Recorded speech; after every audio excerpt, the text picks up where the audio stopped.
to check ASR and ACD average call duration in VOS3000. Go to Shortcut, then click on CDR Analysis. Now select Connect Analysis. Now adjust time period and time zone. Note, time zone should be according to your server.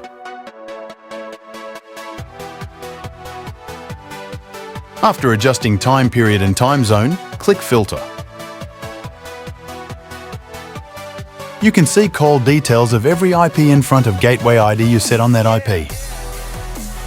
You can see total number of calls, number of connected calls, unconnected calls, total responses, average talk time, and total talk time here. Note, you can also see percentage of connected, unconnected, and responses. Note, average talk time and total talk time is in seconds.